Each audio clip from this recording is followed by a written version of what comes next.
सभी को नमस्कार।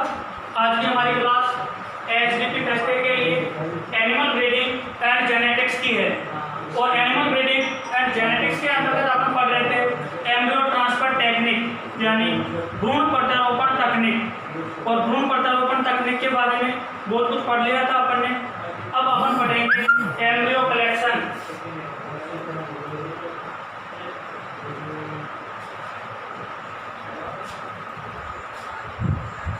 एम्ब्रियो कलेक्शन का मतलब होता है भ्रूण संग्रहण।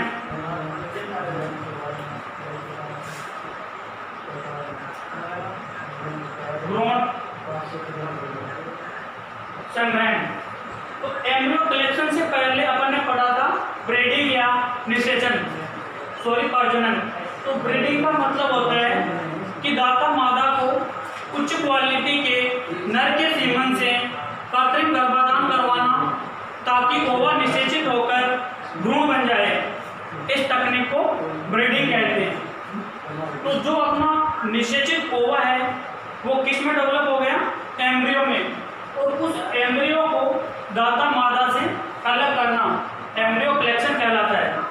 तो इसमें आप डेफिनेशन ये भी लिख सकते हो कि निषेचित ओवा जिसे भ्रूण कहते हैं यानी भ्रूण को दाता मादा से अलग करना एम्ब्रियो कलेक्शन कहलाता है। और ये एम्ब्रियो कलेक्शन है जो एक निश्चित अवधि के दौरान किया जाता है। ऐसा नहीं है कि पशु में ब्रीडिंग करवा दी और ब्रीडिंग के 10 या 15 दिन बाद अपन एम्ब्रियो कलेक्शन कर रहे हैं, तो ऐसा नहीं कर सकते। एम्ब्रियो कलेक्शन का समय है जो गाय में होता है आपके 7 दिन। गाय में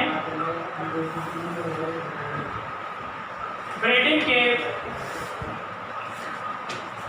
7 दिन बाद एम्ब्रियो कलेक्शन किया जाता है। जबकि भैंस है तो भैंस में ब्रीडिंग के 6 दिन बाद एम्ब्रियो कलेक्शन किया जाता है। और एम्ब्रियो कलेक्शन कहते किसे हैं? भ्रूण को दाता मादा से संग्रहित करना या अलग करना एम्ब्रियो कलेक्शन कहलाता है। एम्ब्रियो कलेक्शन गाय में ब्रीडिंग के 7 दिन बाद किया जाता है, जबकि भैंस में ब्रीडिंग के 6 दिन बाद एम्ब्रियो कलेक्शन किया जाता है।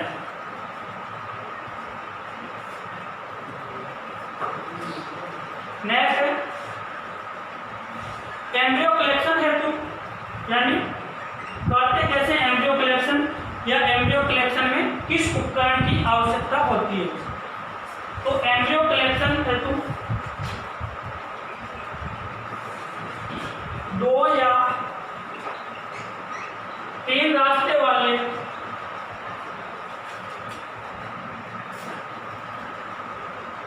एम्ब्रियो कलेक्शन हेतु 2 या 3 रास्ते वाले कैथेटर की आवश्यकता होती है।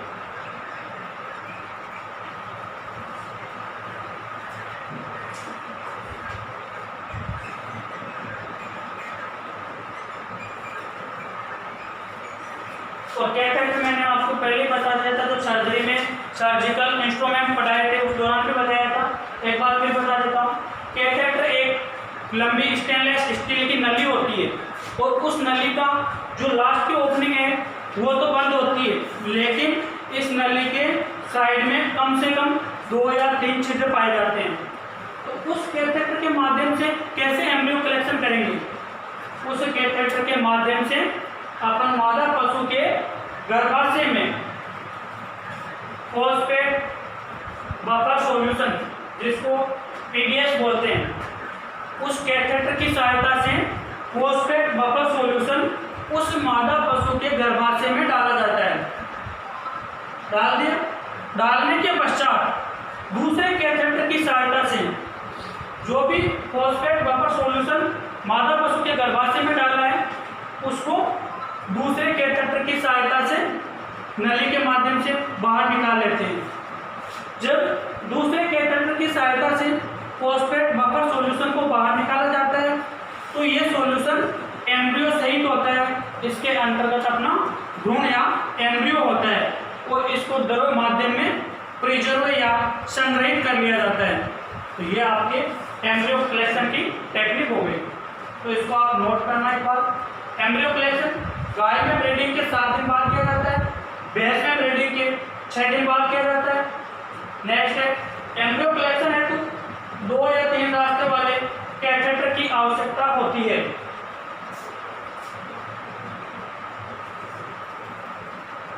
नेक्स्ट लिखिए, इस कैथेटर की सहायता से, साथ का साथ नोट कर लेना भाई, इस कैथेटर की सहायता से पीबीएस यानी phosphate buffer solution, full form में लिख लेना इसकी, गर्भाशय में डालते हैं।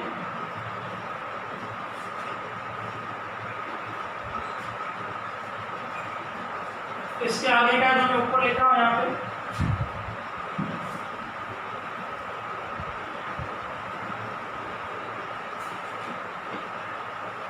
कैथेटर की सहायता से गर्भाशय में डालते हैं।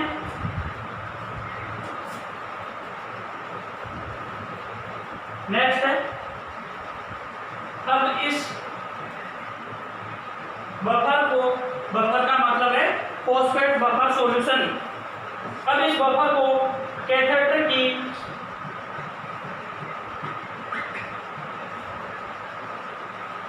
दूसरी नलिका की सहायता से, कैथेटर की दूसरी नलिका से बाहर इकट्ठा कर लेते हैं।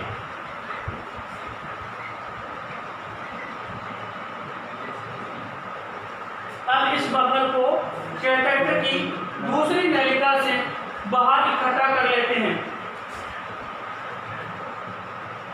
नेक्स्ट आपका दूसरी तरफ निकला,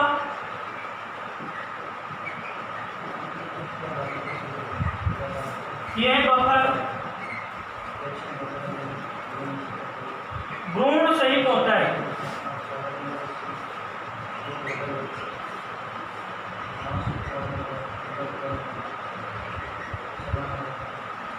यानी कैथेटर की दूसरी नलिका से जो भी अपन बफर सॉल्यूशन प्राप्त करते हैं वो बफर सॉल्यूशन एम्ब्रियो सहित होता है और इसको गर्भ माध्यम में संग्रहित कर लिया जाता है, भ्रूण सहित होता है।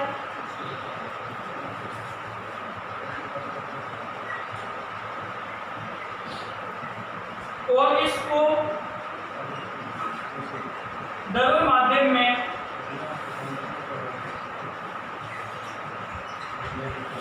संग्रहित कर लिया जाता है।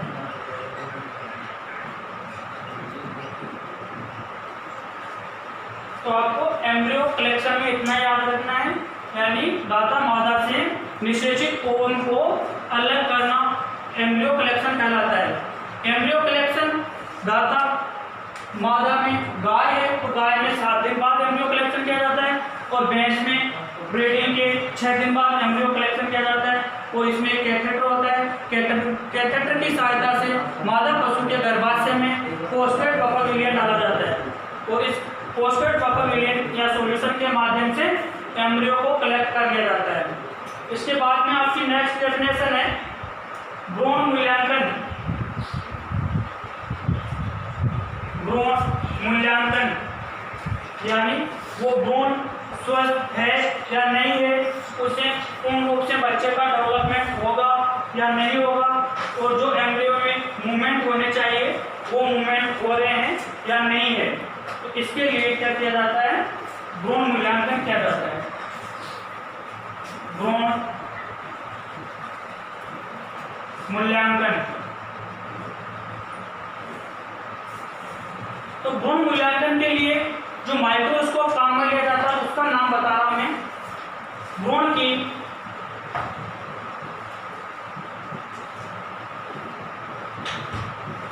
क्वालिटी जांचने के लिए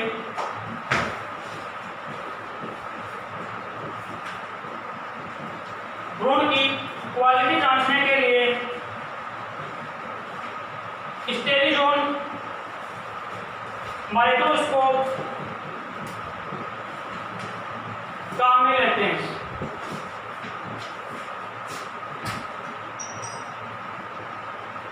आपको पूछा जा सकता है कि भ्रूण की क्वालिटी जांचने के लिए कौन सा माइक्रोस्कोप काम में लिया जाता है? तो भ्रूण की क्वालिटी जांचने के लिए स्टेरोजोन माइक्रोस्कोप काम में लिया जाता है।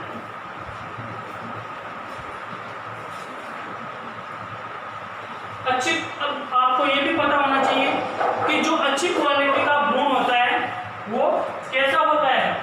गोल।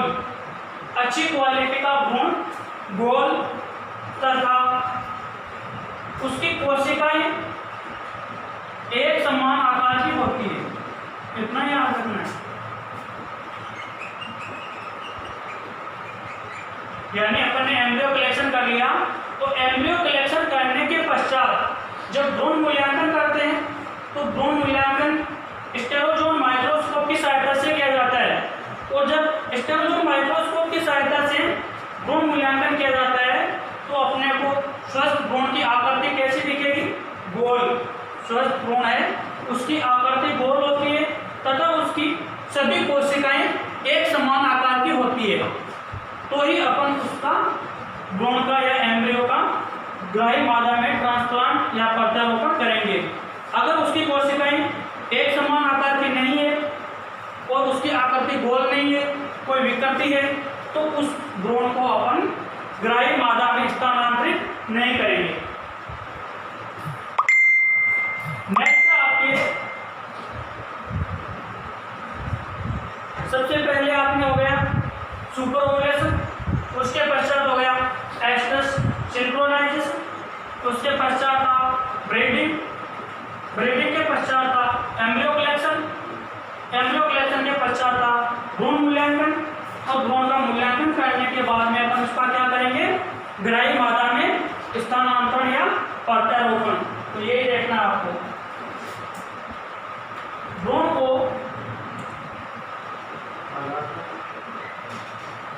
सिंक्रोनाइज,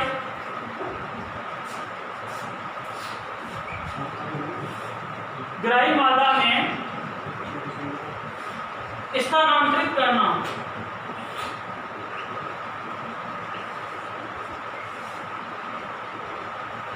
भ्रूण को सिंक्रोनाइज ग्राही मादा में स्थानांतरित करना।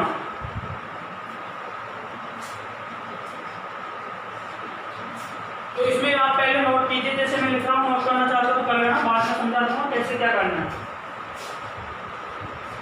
यह भ्रूण माध्यम सहित, यह भ्रूण माध्यम सहित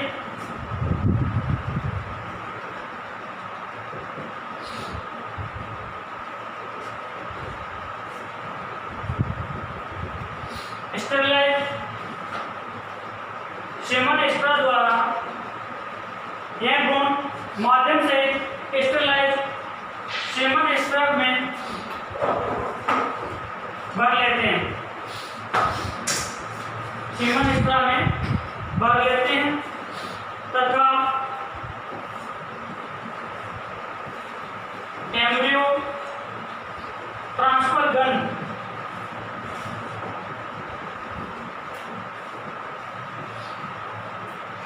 या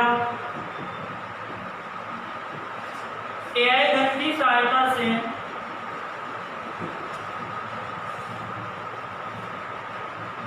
ग्राही मादा में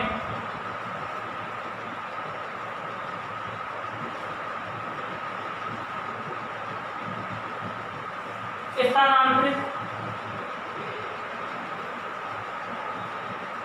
कर देते हैं।